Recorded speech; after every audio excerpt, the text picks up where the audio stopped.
La Bible nous enseigne que l'homme est né mort dans ses transgressions et dans son péché. Psaume 51,5. Voici, j'ai été enfanté dans l'iniquité, et dans le péché ma mère m'a conçu. Psaume 58,3. Les méchants sont étrangers dès le sein maternel. Ils s'égarent dès leur naissance en disant des mensonges. Éphésiens 2,1,5.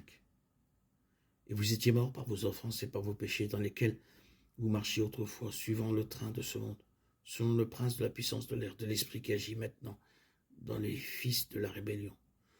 Nous tous, de leur nombre, vivions autrefois selon les convoitises de notre chair, accomplissant les volontés de la chair et de nos pensées, et nous étions par nature des enfants de colère comme les autres hommes.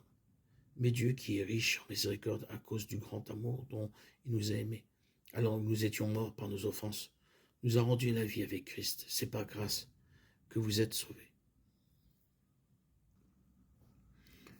Parce que l'homme non régénéré est mort dans ses transgressions, Éphésiens 2,5. Nous qui étions morts par nos offenses, il nous a rendus vivants avec Christ. C'est par grâce que vous êtes sauvés. L'homme est donc tenu captif par l'amour du péché. Jean 3,19.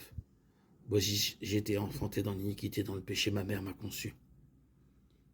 Jean 8,34. Donc, à cause de l'amour du péché, il ne cherche pas Dieu, parce qu'il aime les ténèbres et ne comprend pas les choses de Dieu. Par conséquent, les hommes suppriment la vérité de Dieu dans l'injustice et continuent à vivre volontairement dans le péché, parce qu'ils sont totalement dépravés. Ce style de vie pécheur semble juste aux hommes. Alors ils rejettent l'évangile du Christ comme une folie, et leur esprit est hostile à Dieu, parce qu'il ne se soumet pas à la loi de Dieu, car il ne le peut pas. Romains 8,7. Car l'affection charnelle est inimitié contre Dieu, parce qu'il ne se soumet pas à la loi de Dieu, et même elle ne le peut pas. Car la parole de la croix est une folie pour ceux qui périssent, mais pour nous qui sommes sauvés, elle est une puissance de Dieu.